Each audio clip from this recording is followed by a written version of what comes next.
When you're looking for mowers to flip to make a few bucks, beggars can't be choosers, but sometimes a bit of regret shows up from time to time. So when I picked this mower up and saw just how rough it was, I really didn't have much of a choice. I either got it or let the next person get it. But after getting a better look at this one, I'm beginning to second guess my choice of even picking it up, and when you see it too, I'm pretty sure you're going to think the same thing. In today's video, we're going to be looking at this Toro lawnmower, and the problem is that I've got to get it ready for sale. However, I don't know anything about its condition.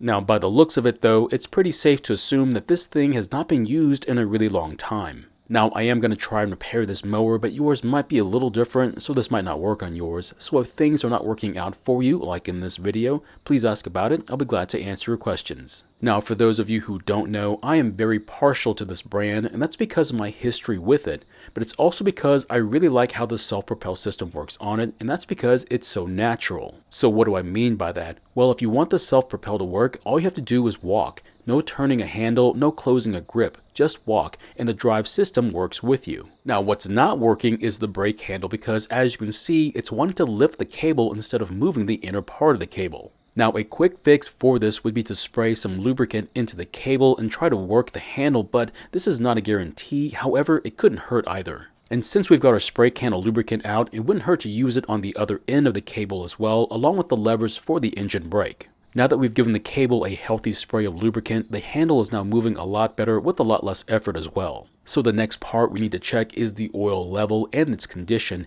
and my first impression is it's not in terrible shape, but it will need to be changed sooner than later. Now, after wiping the dipstick clean, I'll then reinstall it so we can get an accurate reading of the oil level. And it turns out the oil is right at the low mark, and it is recommended that we add some more to it, but there is more than enough oil for us to do our testing or until we get it running so we can do a proper oil change. So I've never had this happen to me before in all the years I've been doing this hobby. Turns out this wheel was already cracked, and while I was moving it around, the wheel finally broke. Now, this is really going to cut into the profits if I had to replace it, but I've got an idea on how to fix it though, which you'll see here in a little bit. Next, I want to see if there's any fuel in the tank, and also on this style of fuel cap, make sure there's a split washer on it. Now, this is part of the venting system for the fuel cap, and if this piece is missing, it'll cause the engine to act like it's running out of fuel about 2 or 4 minutes after it's been started. And it looks like the fuel tank is empty, which is something that I prefer. It just means I don't have to worry about draining it before we start working on the mower.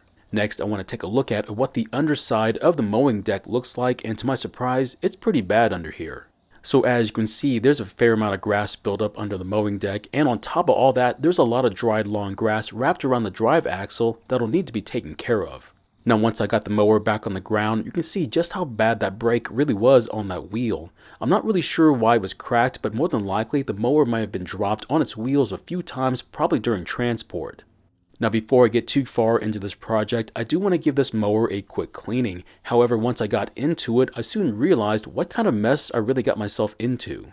First off, I had to try and clear off that drain hole for the mowing deck. That way, any water I spray onto it will most likely leave through that hole. And if I didn't, it would just cause all that dirt and oil that I sprayed off to collect on top of the mowing deck. Now, in past videos, I have forgotten to do just that, so this very scenario has happened to me more times than I can count. Now, of course, if I didn't show you that I did clear it, it just means it was already cleared to begin with. Now, the biggest reason why I clean my mowers first is so that they look better on camera, and they also look better in the ads that I post when I try to sell them. So of course, if you have absolutely no reason to clean it, whether it be for lack of time or just because you don't care to, that's perfectly fine. It's not necessary at all. But I will say this, when I see an ad for a lawnmower and it's covered in grass and dirt, I'm less likely to even read the ad, let alone consider buying it. Of course, I don't represent the majority of the buyers out there, but I like to think that I'm not alone in my point of view. Of course, just because a mower looks brand new doesn't mean that it is. It could easily be broken on the inside as well. So this is the first of many disturbing things that I find on this mower, and I haven't even gotten to the good stuff just yet. Now, if you take a peek at one of the openings in the plastic cover, you're going to see what looks like another mud dauber's nest just waiting to be found. However, this is only the tip of the iceberg. Now, I didn't show it earlier, but there was another one of these mud dauber's nest hiding by the fuel line, and it was even bigger than this one you just saw. What this means is that this mower has been sitting unused and more than likely outside for a very long time, which only makes sense considering the amount of sun damage is on this mower. So if for some reason you need to keep your mower outside, try to keep it off the grass if possible, otherwise the moisture from the ground could destroy the metal. And if possible, put the mower on concrete, a wood deck, or even gravel, and that'll be better than in the dirt or in the grass. Also, try and make sure that it doesn't sit in an area where it'll get full sunlight all day long, otherwise it'll get sun damage like this one. Now, so far this cleaning has gone pretty smoothly with nothing too off the wall just yet. And aside from the extreme sun damage and a couple of mud dauber's nests, we haven't seen what I was really worried about. However, that's going to change here in a bit. Now, the most obvious sign that this mower has seen way too much sun is of course the faded plastic cover. And even though I know that just cleaning it wasn't going to make it look any better, I still wanted to try. So as you can tell, cleaning it did get rid of the dirt that was on it, but we'll have to wait and see if it looks any better once it dries off. So why am I so worried about the plastic cover? Well, unfortunately, first impressions do mean a lot, and the cover is so prominent that it's difficult to ignore. And to be honest, with it looking so faded, it's a bit of an eyesore, but I do have an idea to make it look better. So as I mentioned before, the underside of the mowing deck is going to need quite a bit of work to get clean, and for those of you who might be asking why this is even important, let me explain. The dried grass that's stuck to the mowing deck will hold some moisture against the metal, and over time it could eventually cause rust to form. And of course, if enough damage does happen, it could severely weaken the mowing deck and make the mower unusable, so it's a good idea to clean it at least once a year. So unfortunately, because of my schedule, it's now the next day, and as you can see, the mower is completely dry. We can also clearly see just how bad this mower really looks after the washing. Now you do have to keep in mind, this was hiding under all that dirt, and it's mostly due to sitting in the direct sunlight for years. So while I was looking at the cover, I also noticed that the arm that holds the brake cable is bent more than it should be, and it's touching the cover as well. This is also going to affect how much the cable can move, so to correct this, I'm going to bend the arm back to a better position.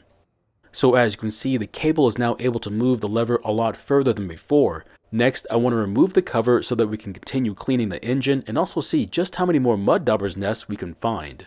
Of course, the main reason why we need to get to the engine is because we need to make sure that the cooling fins are not covered in dirt and oil, otherwise the engine might get overheated and get damaged. Now, if you didn't know it, what I just cleaned off was the recoil and the blower housing and not the cooling fins. So to get to them, we'll have to remove the recoil assembly, which on this engine isn't too bad to do.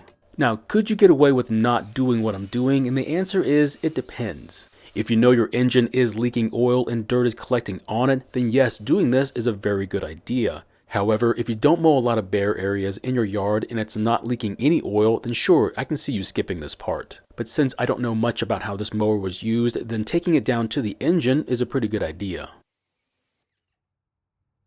So we're about to see the main reason why going this far in cleaning a mower should be a real consideration. After taking off the recoil, we're left with what has to be the highest count of mud dauber's nest I've ever seen, at least on a single machine. If there was ever such a thing as a mud dauber condominium, this has to be it, although I don't see the pool house, so they must still be in the middle of construction.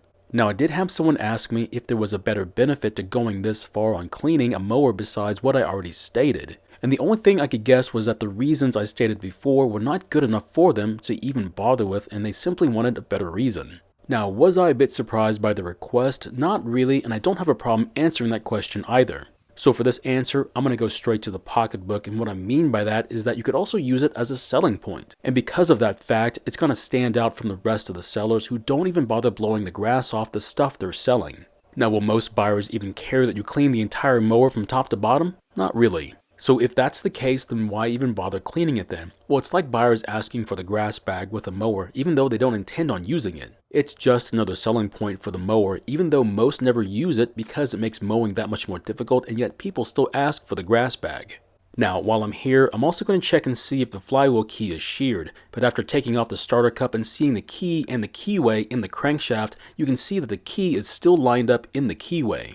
Now, if the key was not lined up, it would mean the person using the mower may have ran over something they shouldn't have, like a rock or worse. And for those of you who don't know, the ignition coil relies on the magnets on the flywheel to make the spark for the ignition system.